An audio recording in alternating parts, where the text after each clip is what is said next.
قرآن پاک کې الله رب العالمین د قرآن پاک تذکرہ پخپله کوي.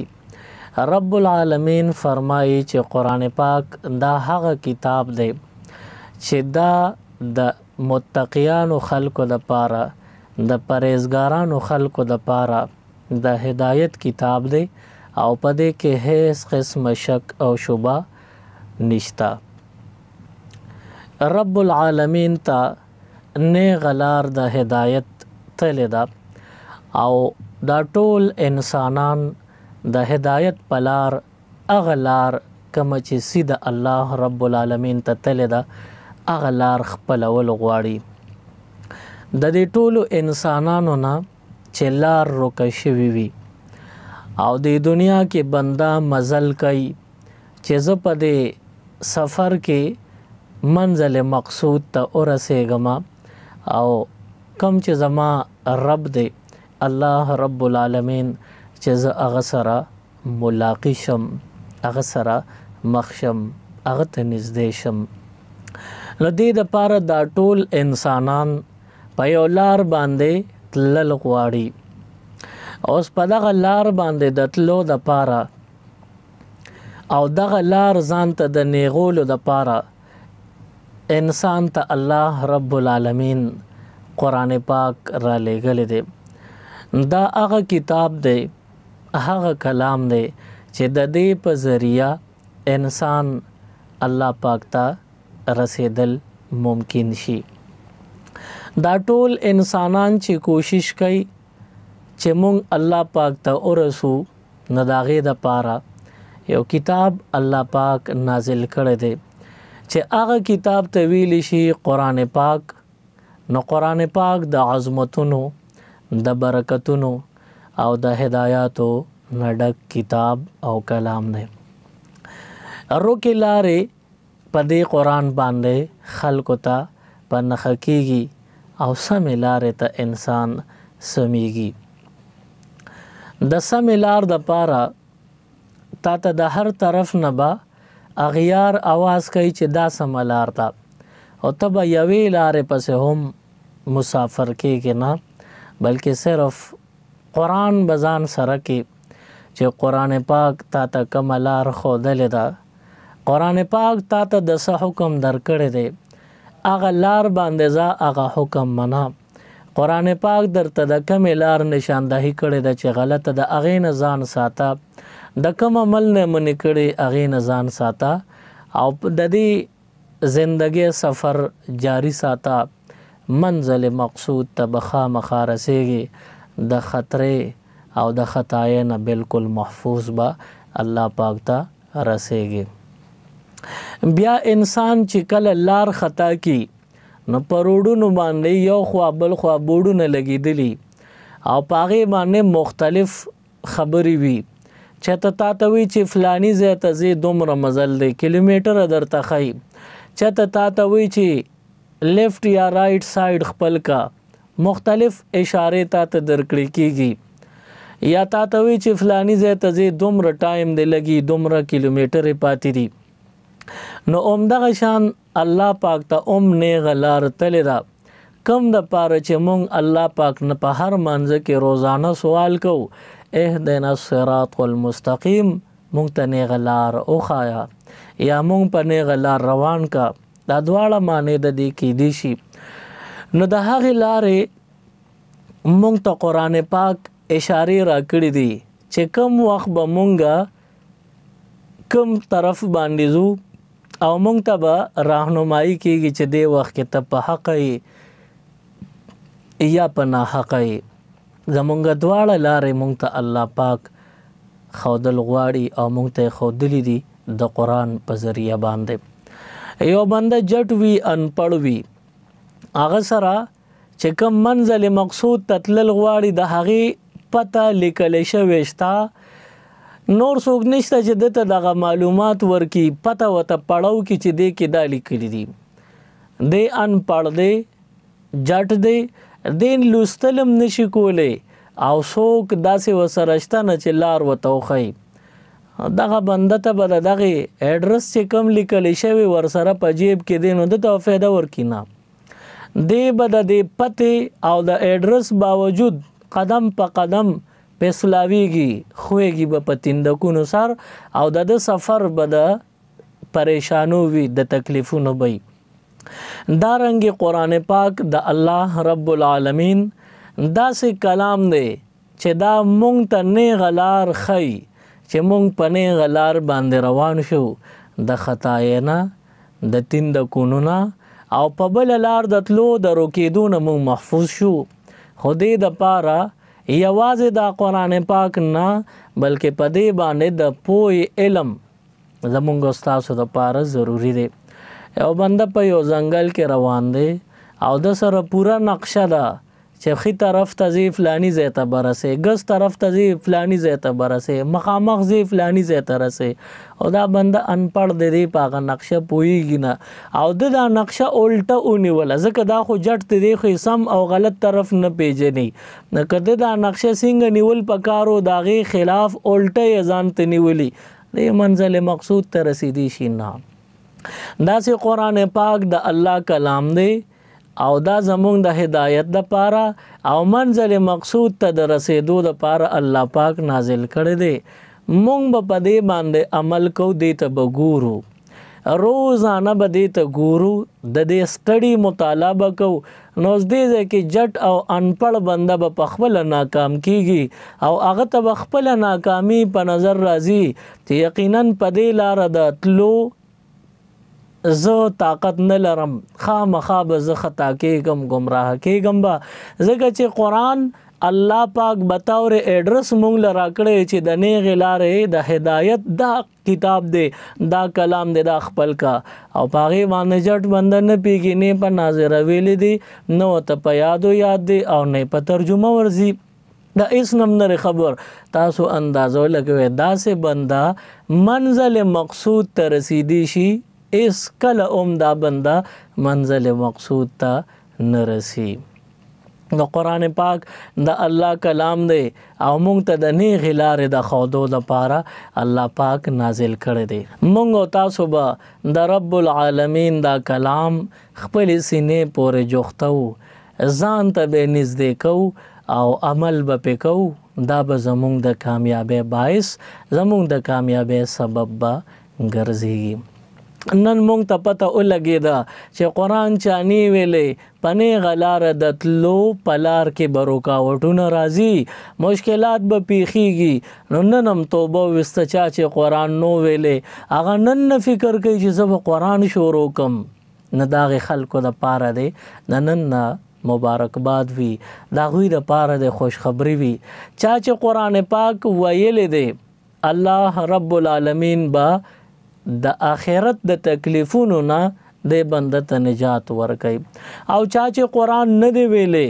نو هغه خلک به پریشانه په دنیا کې هم او په آخرت کې هم. بیا چا چې د نن نه قرآن پاک شروع کړو نو که سر ته ورسو نو هم کامیابی ده، که نیمګړی پاتې شو نو بیا هم کامیاب بنده دی. یو حدیث مبارک کې راغلی دی او کم بنده چې د قرآن پاک سبق شروع کو استاد سره کېناست او دا بنده د قرآن تلاوت استاد ورته ښیي دی یې زده کوي،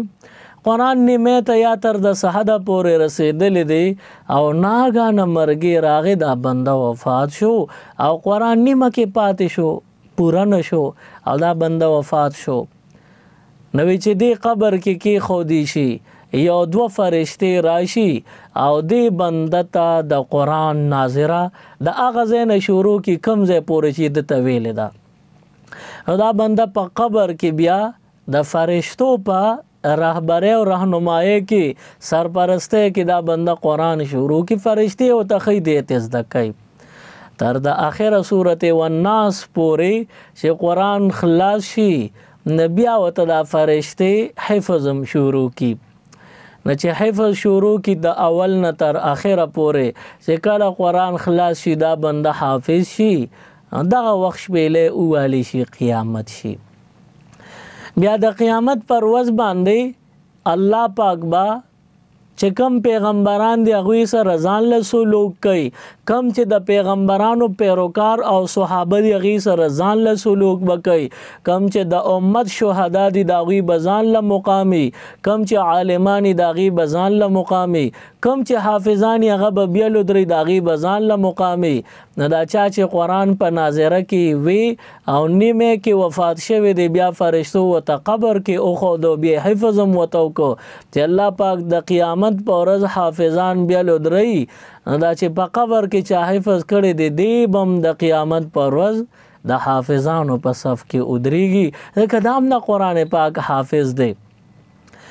نو مونږ او تاسو د پاره دی کې غټه خوشخبری پرته ده چې مونږ د نن نه قرآن پاک شروع کو، نو که سر تم ورسو نو یقینا زمونږ د پاره کامیابی ده، او که سر تم اون رسو نو اغم زمونږ د پاره ناکامی پکې نشته. د قرآن په زده کړه کې کلم انسان ته ناکامی به نه ملاویږي، که د پوره کو کامیاب او که نیمګړی نو کامیاب، خو انسان چې د خپل زندگی ټوله د قرآن په زده کړه کې تیره کی. بیا عرض میں دا کو چې چا قرآن نی ویلې د دغه بنده دا مثال دی لکه لار ته روکشوي لیکلی شوی پته او ایډرس وسره خو دې جټ ته دی پی پوهیږي نه، نو دی به لار څنګه معلوموي، د ته لار نه ملاویږي، او که لار ورته معلوم هم شي نو مشکلاتو سره باوجود د ته لار معلومیږي. نو نن تاسو د پاره چې کم د هدایت کلام قرآن پاک الله نازل کړی دی،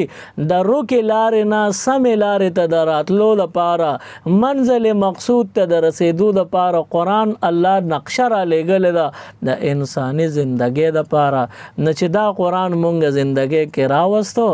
رب العالمین به مونږ ته سمه لار مخامخ او اسانه کی. مونږ دا قرآن زده کو زمونږ د پاره به دا د کامیابۍ خبره وي.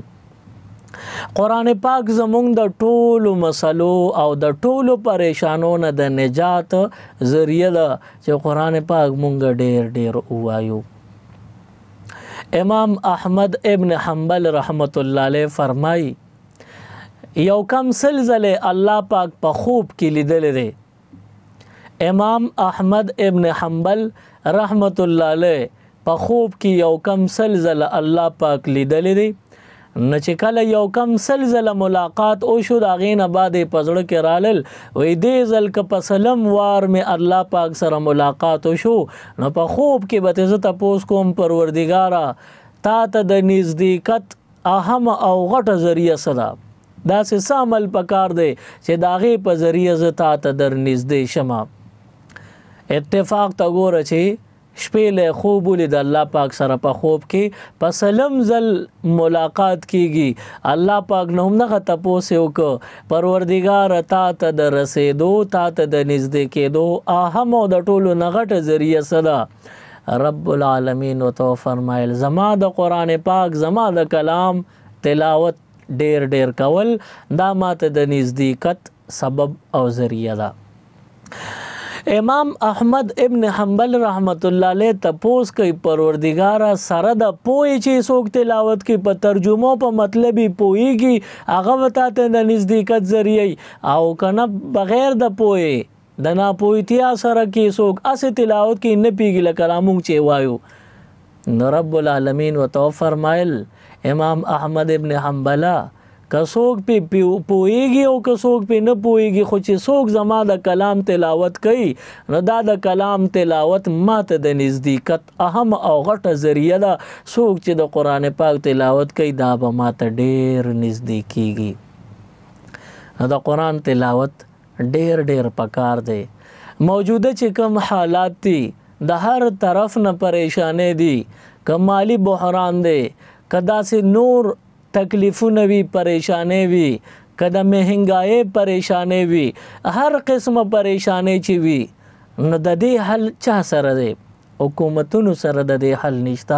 حکمرانان د دې حل نشي راوستلی، هیڅوک هم ما سوا د الله نه د دې مسلې حل نشي راوستی. ستا د بیمارو علاج حکمران سره نشته، د مهنګایۍ علاج حکمران سره نشته. موجوده صورتحال کې چې ټول پریشان حال د پریشانو علاج حکمرانانو سره نشته. د ټولو خبرو حل یو الله رب العالمین داسې ذات دی چې د ټولو پریشانو د ټولو مسلو حل ورسره دی. تاسو الله ایر کړی دی د الله په ځای د خلکو نه امید لګوي، د خلکو نه تمه ساتئ چې فلانې حکمران راشي نو ښه به وي، فلانې لاړ شي نو ښه به وي. دا داسې نه ده. حدیث مبارک کې راغلی دی چې کله قوم د الله نافرمانی شروع کی نو الله په یو ظالم بادشاہ مسلط کی. نو د دې په وجه باندې مونږ الله پاک ته رجوع نه ده کړې. که مونږ الله ته توبه تایب شو دا ټولې مسلې به زمونږ حل شي. اوس مونږ او تاسو قرآن ته شا کړې ده، مونږ دین ته شا کړې ده او د حضور علیه السلام ښکلې مبارکې طریقې هم پرې ښودلې دي. د کامیابۍ تصور ګورې اونکې کامیابی به هغه صورت کې ملاویږي ته د الله په دین باندې منګول کلکې اولګې د حضور علیه السلام ښکلې مبارکې طریقې په زندګۍ کې راولي. کامیابی مغواړه بیا هم درته کامیابی ملاویږي، دا به ستا مقدر وي. حضور نبی کریم صلی الله علیه وسلم فرمای ترکت فیکم امرین، یو دو څیزونه درته پرېږدمه لن تضلوا ما تمسکتم بهما، تاسو به کلم بیلارې نشئ، کله به پریشان حال نشئ. کله چې په دغه دوو څیزونو باندې تاسو منګولې کلکې کړي وي کله به خراب نشئ، نقصانی او تاوانی او گمراه به نشئ. هغه دوه څیزونه کم دي. کتاب الله، حضور علیہ السلام فرمایي یو د الله کتاب قرآن پاک دی و سنت نبیه، او بل د الله د رسول مبارک ښکلې طریقې دي، سنت طریقې. دا دوه خبرې چې تاسو په زندګۍ کې شته، یو قرآن پاک تاسو په زندګۍ کې تاسو سره دی، یو د حضور علیہ السلام مبارک طریقې تاسو په ژوند کې راغلي دي. اوس د ناکامۍ تصور مو کو ته به کامیابې، ته به کامیابې، ته به کامیابې. کله به هم ناکامه کېږي نه. نو قرآن پاک سره مونږ کم حال کړی دی. قرآن خو مونږ صرف د قسم د پاره ساتلی دی چې ما باندې به الزام لګیږي، ما باندې به تور پوری کېږي او بیا به په قرآن لاس एकदम ځان به په پاکوم، هغه الزام به د ځان نه ختموم، هغه تور به د ځان نه پاکوم، په ما چې کم داغ لګیدلی هغه داغ به میټاوم، په قرآن به لاس एकदम. نو په قرآن باندې مونږ دا رویه کو، قرآن سره مونږ دا رویه کړې ده چې د قسم د پاره مونږ دا ساتلی دی. او یو چې جینې ودیږي د هغې په سر باندې دا قرآن ایښي دې دپاره هم ساتلی دی. نور تاسو په خپل ځان ته وګورئ. زه به تاسو ته څه وایم چې تاسو وایې که نه وایې، ولې تاسو پوهیږئ نه. تاسو په خپل ځان ته او خپل روزمره زندګۍ ته وګورئ تاسو قرآن سره کم حشر کړی دی. چې تاسو څنګه قرآن سره کوئ نو ولې ته څه وایې چې ما سره به بیا هم الله د رحمت سلوک کوي، د مهربانۍ سلوک. دا تصور هم مه کوه ته چې قرآن پاک ته څنګه شاکې د الله رحمتونه ټول تا نه په شازي، ځکه تا خو ته شا کړې ده. نن د قرآن پاک سره محبت شروع کا، توبه وباسه، الله نه معافي وغواړه، قرآن سینې ته نږدې کا. رب العالمین هغه رب العالمین دی چې د قرآن یو ټکي به چاوي غونډه کامیابي به ورکړه، ټولې پریشانۍ به ول حل کړي. نن هم هغه رب العالمین دی، خو ستا ژبه بدله ده، اخلاص در کې نشته. نن ته اخلاص سره قرآن پاک راواله او بیا قرآن پرېږدمه. دا نه چې مونږ زمونږ مسلمانی صرف د روجې پورې خاص وي،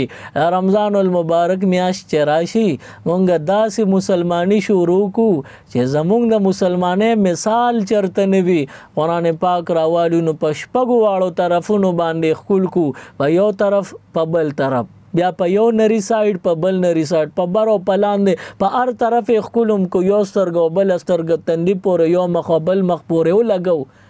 بیا سینې پورې جوخ کو. او څو خو ما داسې هم لیدلي چې قرآن یږدي نو په سر یې نیولي او روان او هلته بیا په هغه المارۍ کې کېږدي. نو دا د قرآن ادب بېشکه چې پکار دی، او یوازې ادب باندې انسان نه ازادېږي، انسان په دې باندې نه کامیابېږي چې صرف د قرآن ادب ورسره وي. ادب سره سره به د قرآن تلاوت او چې څومره دی پوه وي د هغې مطابق عمل به پکې کامیابي به درته میلاویږي. قرآن دې ښکل خو قرآن کې دننه نه ګوري نو په دې سو نارز مې دا کو چې په رمضان المبارک کې مونږ داسې قرآن راغشتي تر د اختر پورې مونږ بل کار نه کوو بس تلاوتونه خو اوس شیطان په دې کې مونږ سره نقصان را لرا کړی دی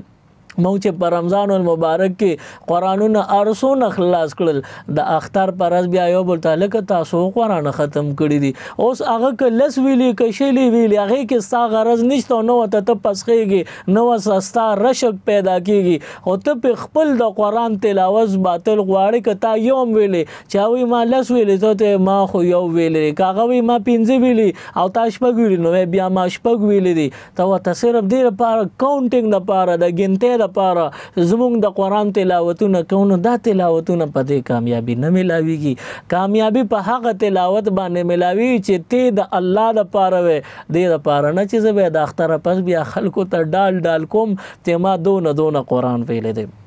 نو قرآن پاک زمونږ د ټولو پریشانو حل دی زمونږ د هرې مسلې حل دی الله پاک قرآن زمونږ د پار را لېږلی دی نه فایده اخیستل پکار دی تاسو بوایئ چې قرآن د ټولو مسلو حل دی نو د دې مثال څنګه دی نو زه راته ووایم کومه نوې مسله چې ستاسو ذهن ته راځي د هغې مسلې حل بم په قرآن پاک کې خو صرف نظر پکار دی او دا نظر صرف د علماو داسې نظر دی چې هغې ستا راغلې مسله تا ته پیښه شوې مسله د قرآن نه راویستی شي هر نظر په قرآن باندې کار نه کوي هر نظر او هر علم او هر پویه او هر عقل له قرآن نه مسائل نشي راویستی دا صرف د علماو نظر دی صرف د علماو عقل دی صرف د علماو پوی او علم دی هغه ته نه دا تخریج کولی شي مسائل ته نه استنباط کولی شي راوستلی شي تیره زمانہ کې امریکا کې یو اسپیټال کې کم واټ کې چې ماشومان پیدا کیږي په هغه واټ کې یو مسله پیښه شوه دوه زنانه په یو وخت باندې راغلي او د هغوی دواړو ماشومان پیدا شو شپه وه او چې کومه ډاکټره دې لپاره مقرر شوې او خاص شوې ده چې کوم زنانه ماشوم پیدا شي نو د هغې زنانه دغه ماشوم راوالي د لاس نه وله پټۍ ته وکړي ټولو ناول کار وله ده وکړي چې د لاس نه د دې ماشوم پټۍ ته وکړي او چې د کومې زنانه دا ماشوم دی د دې خپلې مور نوم وله په دې لاس باندې ولیکي نو دغه بیا ماشوم نه خطا کېږي چې دا د چا زوی دی یا د چا لور ده دا ماشوم د چا دی نو د خپلې مور نوم پې وي نو دغه ډاکټره په دغه شپه باندې نه وه د څه ضرورت لپاره یا خوب و یا هر څه چې و خو دغه ډاکټره په موقع اسپتال کې نه وه نو د یوې زنانه هلک پیدا شو د بلې زنانه جینۍ پیدا شوه اوس د تادۍ د وجې یا هر څه چې و ډاکټر یې به ورته پام نو هغه دواړه ماشومان هلک او جینۍ راویستل او په یو بیډ کې واچول له موریانو یې طبیعت ډېر خراب و د هغوی چې کله چیکاپ د هغې ښه پوره خیال دار مدار وشو د هغې نه پس اوس ماشومانو ته متوجه شو چې ماشومانو ته متوجه شو د هغوی علاج معالجه وکړه سارې وی چې اوس دا هلک چاله ورکو دا جینۍ چاله ورکو دا یو غټه مسله پیښه شوه د امریکې په اسپتال کې یو مسلمان ډاکټر هم و نو دغه نور کافر چې کم ډاکټرانو هغې ته چې دا مسله راغله نو د مسلمان ډاکټر ته یو ډاکټر امریکني ووی چې ته وایې چې زمونږ د ټولو مسلو حل په قرآن پاک کې شته نو اوس د دې مونږ ته مسله راغلې د بېګا شپه کې د دوو زنانه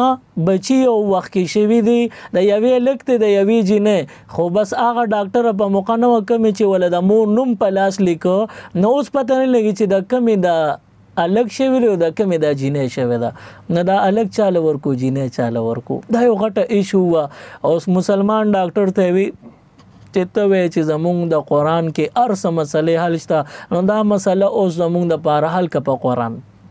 دغه ډاکټر ډېر پریشان و د مصر جامع ازهر کې دا یو لویه علمي یونیورسټي ده هغې ته خط ولیږه رابطه یې پس ذریعه وکړله د مصر یو عالم ډاکټر هغه سره رابطه وکړه هغه ته ووی چې صاحب دلته امریکې په اسپتال کې کافران ډاکټران مال تانه راکوي پیغور راکوي چې ته په قرآن کې د هرې مسلې حل شته نو موږ ته دا مسله راغلې دا حل په قرآن کې وګوره هغه ډاکټر وسره بیا رابطه هغه عالم کړی دا او دې ډاکټر ته وی زمونږ د قرآن د یو آیت معمولی حصہ ټول آیت نه معمولی حصہ یې وته لیکل دی په دې کې خبر وکړه للذکر مثل حظ الانثیین د سړی د پاره د جینکو په نسبت دو چند ایسي بوي چې دا آیت مبارک دی ډاکټر ته مخ کې شو ذهن په کارو کو فورا راغی هغه کفار او چې کم ډاکټرانو هغه ته وی د دې دواړو موریانو نه په واخلې چې په واغشل وی دا ټیسټ لولېږي چې ټیسټ راوړ رزلټ راغی وی کتل وی اوس چې د کمې زنانه په یک چند دی نو د هغې زنانه به دا لور وي د کمې زنانه په چې دو چند وي نو د هغې زنانه به دا ماشوم الکي هغې له به دا الک ورکې او کمې چې یک چند دی هغې له به دا جینۍ ورکې دغه امریکایي ډاکټر ته تاسو کوی دا به څنګه پته لګي هغه ته وی چې الله پاک فرمایي چې د الګ د پاره دوه حصے دي او د جینې د پاره یو حصہ ده نو دې کې اوس د الګ مور او د جینې مور بسنه پته لګي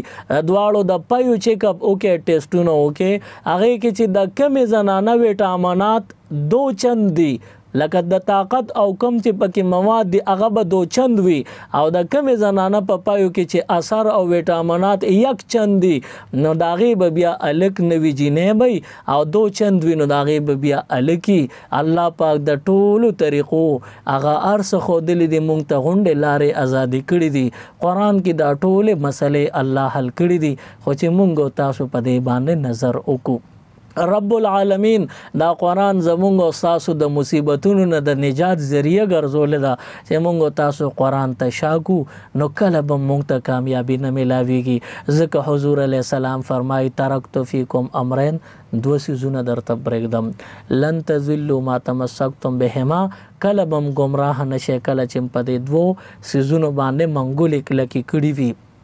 کتاب الله و سنت نبیه نمبر 1 هغه کتاب الله یعنی قرآن پاک دی نمبر 2 د حضور علیه السلام خپل مبارک طریقې سنت طریقې چې زندګۍ کې وي کله به مونږ ان شاء الله ناکام کیږو نه زمونږ دنیا او آخرت به الله مونږ له خیسته کوي الله پاک دې په قرآن باندې د عمل کولو او د قرآن د ذکر مونږ تاسو له توفیق راکړي سبحان ربک رب العزة عما یصفون وسلام على المرسلين والحمد لله رب العالمين اللهم ربنا آتنا في الدنيا حسنة وفي الآخرة حسنة وقنا عذاب النار وأدخلنا الجنة مع الأبرار يا عزيز يا غفار برحمتك يا أرحم الراحمين مزید اسلامک ویڈیوز دیکھنے کے لیے ہمارے یوٹیوب چینل دین اور دنیا کو ضرور سبسکرائب کریں اور بیل آئیکن ضرور پریس کریں تاکہ ہماری ہر ایک ویڈیو کی نوٹیفیکیشن آپ کو مل سکے